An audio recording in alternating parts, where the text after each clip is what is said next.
This is D, and Less Stress for Life. That's what's up. Xu Xiaodong, a mixed martial artist from China, was on Vice. During the interview, he actually was talking with his students. They needed to do 3 things to determine themselves to be men. Number 1 was to date a pretty lady. Number 2 was to drive an expensive car. And number 3 was to get in the ring by yourself. And I can imagine African American men would say, listen, I ain't in China.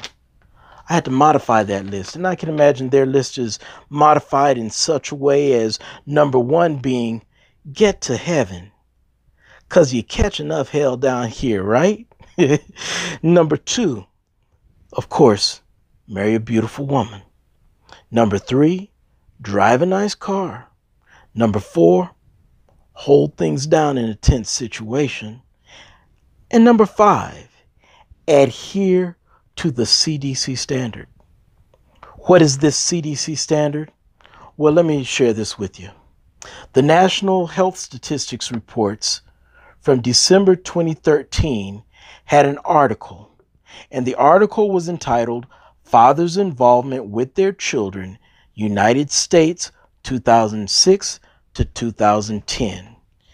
In that article, what they did was they showed the involvement of Hispanic American fathers, European American fathers, and African American fathers with their children. How did they determine involvement? Well, did the father bathe the child? Did the father diaper the child? Did the father dress the child? Did the father feed the child? Did the father eat with the child? Did the father play with the child? Did the father read to the child? How about assisting the child with homework? How about checking on the child to make sure the homework was done? How about taking kids to and from activities? How about discussing their activities, how they went at the end of the day? They interviewed 12,000 women. They interviewed 10,000 men. The ages that they accounted for were from 15 to 44. They considered their education levels. They also considered whether the men were inside the home with the children or whether the men were outside of the home. All of these various things were taken into account. And the long and short of it is this, my brother. In relation to bathing, diapering, and dressing the children, the African American father outperformed Hispanic American and European American fathers. As it relates to feeding and eating with the children, they outperformed both. In playing with the children, the African American father outperformed European American and Hispanic American.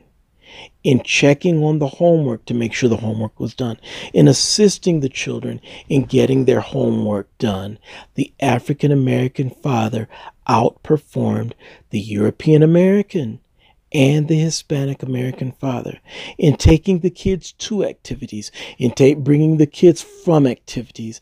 The African American father outperformed the European American father and the Hispanic American father. And lastly, as far as reviewing the day's events, the African American father outperformed the European American father and the Hispanic American father, according to the National Health Statistics reports from December 2013. That's right. Pick up your jaw. Put your tongue back in your mouth. The reason why you need to do that is because you've been looking and listening to what the media has to say to you. And this is what I want to say to you, other than pick up your jaw and put your tongue back in your mouth, is I want you to do the dad. D, don't believe everything that the media says. In fact, a sister told me one time that you need to believe half of what you see and none of what you hear.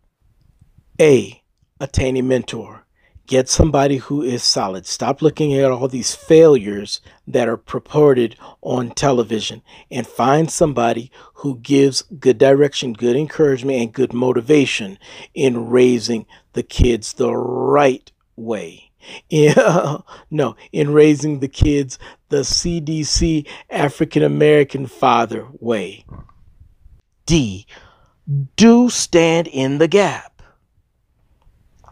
There's some brothers, there's some cousins, there's some nephews, there's some neighbors who are slipping, who are sleeping, who are incapacitated, and even incarcerated. Do stand in the gap. A story of us standing in the gap was we had foster children that came to us on emergency respite. They were with us for about 3 months. Forgive me. They were with us for about 30 days. And it must have been on a Tuesday. The caseworker called us and said that they got the great aunt to agree to take care of them. My wife coordinated with the great aunt, went over there with the clothes, and told the great aunt, listen, if you need anything, don't hesitate to get in contact with us. By that Thursday, the great aunt had called. And from that weekend up to about a year and a half later, we were with those boys, or those boys were with us almost every single weekend. During the summers, they'd spend more than just the weekend. During the holiday breaks, they'd spend more than just the weekend. And let me tell you how much further that standing in the gap went. My wife got in contact with the father who was African American, the father who was incapacitated, the father who was incarcerated, sent letters to him, assuring him that his boys were okay. Sent letters to him of the boys doing pictures or whatever for him. Not only giving the father assurance, but also giving the father encouragement. And speaking of that father who was incapacitated and incarcerated, that father was only the biological father of one of the boys. But he determined that he would taking on both of those boys as his son, and determining that once he got out, he would try his best to be that CDC African American dad.